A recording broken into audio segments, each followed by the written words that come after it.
What's up, guys? It's your boy FastLaneD, and today we got something a little bit different. Now check it out. We're gonna be starting a new series on the channel because I'm in need of a new truck. I know we've been talking about the new bike, but I also need a new truck. The reason why I want a truck is because I want to be able to pull the bikes with me on these trips that you guys have been seeing on the channel.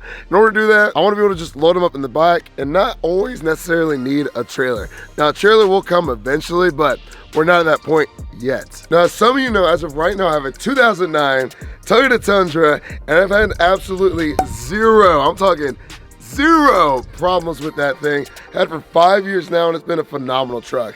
The literally only thing I've done with it is change the oil, and it has been great. And I've ran that truck into the ground. So, number one thing for me is reliability. I can't replace a reliable vehicle with an unreliable vehicle. That wouldn't make any sense. Now, second thing is that it's gotta look good. Like, let me drive it around a weak truck. You don't know what we do on FastLaneD. Everything's looking good, so we gotta keep that rolling. Also, bang for your buck. Y'all know I'm a big stickler when it comes to making sure you get your value out of your money. Now, to be completely honest with you guys, this is not the truck that I was expecting. I was expecting to drive something else. I'm not gonna say that yet because I don't want to ruin the surprise, but they didn't have it on the lot, so we ended up going with this. So I know absolutely nothing about it. But when we do these reviews, I just want to give you all an honest opinion from a consumer standpoint. Now, there's gonna be a million other videos going over all the statistics. I just want to get in the truck, give you guys my honest opinion of what I think about it. Would I buy it? Would I not buy it? Do I think it's worth what it's priced at? And how does it feel? How does it drive? What does the materials feel like? Etc, etc. Because that's what I honestly look for when I'm watching YouTube videos, trying to do research on a truck.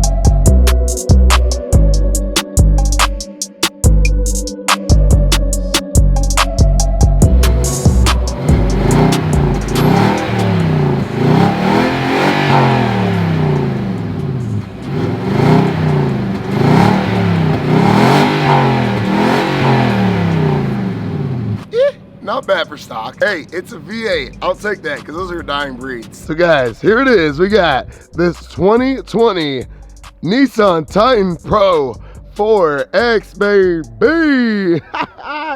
What do y'all think? No, okay. I already know what you're gonna say. The color. I'm not sold on this color, but look past that. Look past the color and tell me what you think of the truck overall.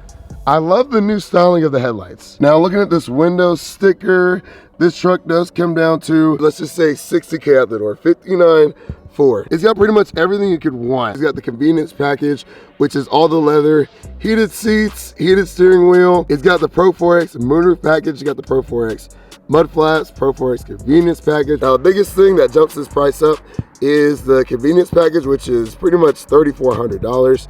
And then also the utility package, which you're gonna need. I mean, if you're buying a truck, you might as well get all that. 5-year, 100,000 mile, bumper to bumper warranty. Gotta have that when buying a new vehicle. MPGs, I mean, we can talk about MPGs, but honestly, when you're buying trucks like this, if you're worried about the MPGs, you probably should go with a different vehicle, to be completely honest with you. With the 5.6 liter V8, baby. But 15 in the city, 20 in the highway, 17 combined.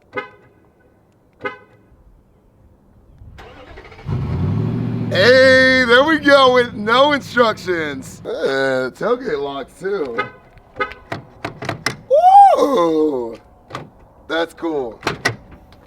With the soft drop, okay, the soft open, I like it. Now as we get in this truck here, you'll notice we have a little button right here to lock and unlock it. Now, first thing you notice when you open the doors, it just got this nice red leather stitching on here, which I absolutely love. It says Pro-4X in the seat. That's pretty dope. So you know you're in the top of the line package there. Nice big center console here. Press the start button.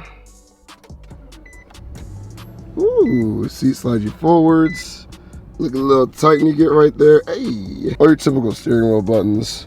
Trailer brake, charging ports, all your parking sensors, heated steering wheel, triple climate stuff, and then you got your whole unit here. I don't have a lot of time to kind of play with this stuff, but I'm sure there's some cool stuff you can do with that. I do love the fact that this has this rear siding glass in the back, that button there. This whole sunroof goes open, not the entire thing, but at least half of it, which I'll take. I mean, just looking at the outside of the truck, things that stand out to me, I love these new headlights that they put on there. Obviously, wheels and tires aren't a big deal for me because they're gonna be gone, regardless of what they look like. I love the little red accents. You got your little bed railings back here, so you can do all sorts of stuff with the attachments up top as well. And my favorite part is this step, because I load a lot of things in and out of my truck, so being able to step onto here and then get into the bed, that's clutch. I love the little details, the little Titan symbol in the tail light. All right, let's take this thing for a spin. I am pumped, baby. Let's go. First thing is, I love the setup. It's not too overwhelming. There are a lot of buttons, but I mean, that's honestly, most trucks are gonna be like that nowadays. Now, I will say the one thing I love about my Tundra is that the gear shift is in the middle. Gear shift is at the top on the side of the wheel here. That's most traditional trucks, but that kind of makes my truck not feel as much like a truck when you're in it. All right. Initial impressions, like, it doesn't feel as big as my Tundra, which is crazy because I'm pretty sure it probably is bigger than my Tundra. It just doesn't feel that way. It rides very smooth, which is nice. This cabin is super, super quiet. But like I said, my truck is 12 years old, so compared to 2021, I hope this cabin is a lot quieter. Like I said, it's comfortable, seats comfortable. It's got heated and cooled seats in here, which is always nice. And it's a little toasty right now, so I'm gonna put my seat cooler on. And I mean, and immediately you can feel the breeze go through my cheeks, which is always a nice little feeling here. Ooh, we got a 360 cam. I didn't even notice that. 360 cam as I'm reversing. Oh. Turning radius on this thing is okay. All right, but we gotta open her up a little bit and see what she's got as far as power wise. Look at that G-Wagon, boy. Okay. All right, let's do this. Give the G-Wagon some space. All right, let's hit it.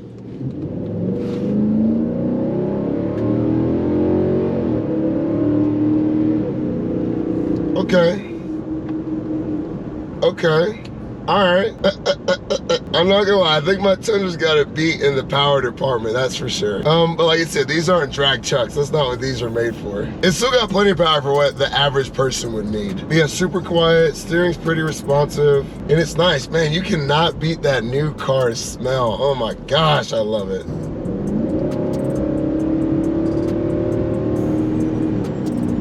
I will say it does sound good. I will give it that. It does sound really, really good in here. And I just love all the amenities of these new trucks. Like a heated steering wheel is a game changer, I'm sure, in the middle of the winter. It's just little things like that I would really enjoy in a newer vehicle.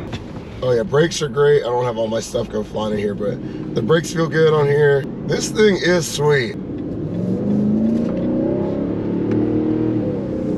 Now, as far as how this thing handles and drives, I mean, it feels like a nice new vehicle. Like, I don't know how else to describe it to you guys. It feels like how a new truck would feel like nothing super crazy. It's not super good at handling. It's not super, super powerful. It's very comfortable. Like, I feel very spacious. I have enough space in this cabin. And like, I could do a road trip on this and not feel cramped. There's lots of room in the back. Like, I could sit back there with these seats all the way back and still have plenty of leg room. So if you're worried about having passengers in the back, that's not a problem. Now, where you're really gonna be able to differentiate in the different truck brands is when you get these things off-road. So if you're planning on just commuting in this truck, you're gonna go based mostly on how it looks and the amenities inside and bang for your buck. Now for 60K, if you're not gonna take this thing off-roading, your money's probably spent better on a different package that doesn't have all the off-road stuff because you're just not gonna use it. Unless you just have the money to blow and you don't care about spending 60K and having all the awesome, cool off-road stuff that this vehicle has. Now, obviously, I'm not gonna take this off-road. That'd be kind of disrespectful, and I'd like to keep this going with a dealership. You got plenty of room to store stuff, whatever you'd like to store in your center console. Nice leather, even on the doors. Steering wheel has a really good feel to it. I love the different notches that it has on here. This truck doesn't feel ginormous. Like, I don't feel like I'm driving a truck right now. Like when you get in my Tundra and you drive it, like you know you're driving a truck. And it might be because I have bigger tires and wheels on it, but like this just doesn't feel as large, which can be a good and bad thing. Because when you're parking that Tundra around the city, it can be a pain in the ass sometimes, especially maneuvering in smaller parking lots. You can toggle through, you see all the off-road stuff, two-wheel drive right now, rear-wheel drive. You got the auxiliary gauges, you want to change stuff, driving information, fuel economy, audio off, compass, gives you the speed limit, and driving aids, which is cool. Tire pressures, all the typical stuff that you'd expect. The sound system, I will say in here, is really, really good. We're gonna cut it off because I don't want to get demonetized. I think Nissan did a great job of creating a truck that doesn't feel like a truck. So you want a truck that feels more like a larger SUV, then this is definitely the truck. My biggest concern is probably the bed size, because the bikes could not fit in this bed of this truck without the tailgate down. So as you can see, I have the 6-foot bed on my Tundra. I'm not sure what size this is. I'll pop it up on the screen. Especially the V-Rod. There is no way the V-Rod would fit in the back of this truck. But other than that, I really don't have any big complaints about this thing. I will say the more I drove it and the more I sit here and look at it, the more I do enjoy this truck. But yeah, that's all I got for you guys. Guys, if you get some value out of this video, make sure you hit that like button, hit that subscribe button, join the Fast Lane gang. We're about to elevate the vehicles and content on this channel. I hope you're all ready because we're taking it to the next level. And also big shout out to Nissan Don Franklin in Lexington, Kentucky. If you're interested in this truck, it is here. If y'all need anything car related, make sure you hit these guys up over here at Don Franklin. They will take care of you. Let them know FastLaneD sent you. And we'll catch y'all on the next one. FastLaneD, we're out, baby. Peace.